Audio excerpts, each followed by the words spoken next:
Joshua chapter 3, Holman Christian Standard Bible.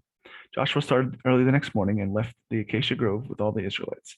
They went as far as the Jordan and stayed there before crossing. After 3 days, the officers went through the camp and commanded the people, "When you see the ark of the covenant of the Lord your God carried by the Levitical priests, you must break camp and follow it. But keep a distance of about 1,000 yards between yourself and the arks. Don't go near it so that you can see the way you go, the way to go, if you haven't traveled this way before." Joshua told the people, "Consecrate yourselves, because the Lord will do wonders among you tomorrow." Then he said to the priests, "Take the Ark of the Covenant and go on ahead of the people." So they carried the Ark of the Covenant and went ahead of them. The Lord spoke to Joshua, "Today I will begin to exalt you in the sight of all Israel, so they will know that I will be with you just as I was with Moses. Command the priests carrying the Ark of the Covenant, when you reach the edge of the waters, stand in the Jordan."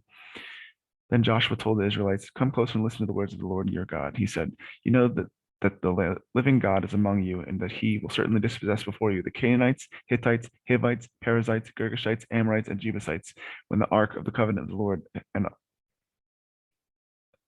of all the earth goes ahead of you into the Jordan.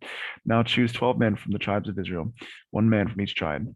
When the feet of the priests who carry the ark of the Lord of all the earth, come to rest in the Jordan's waters, its waters will be cut off. The water flowing downstream will stand up in a mass. When the people broke camp to cross the Jordan, the people carried the ark and the covenant ahead of the people. Now the Jordan overflows its banks all throughout the harvest season. But as soon as the priests carrying the ark reached the Jordan, their feet touched the water at its edge, and the water flowing downstream stood still, rising up in a mass that extended as far as Adam, a city next to Zatharim. The water flowing downstream into the sea of the Arabah, that is the Dead Sea, was completely cut off, and people stood opposite Jericho. The priest carrying the ark of the Lord's covenant stood firmly on the ground in the middle of the Jordan, while all of Israel crossed on dry ground until the entire nation had finished crossing the Jordan.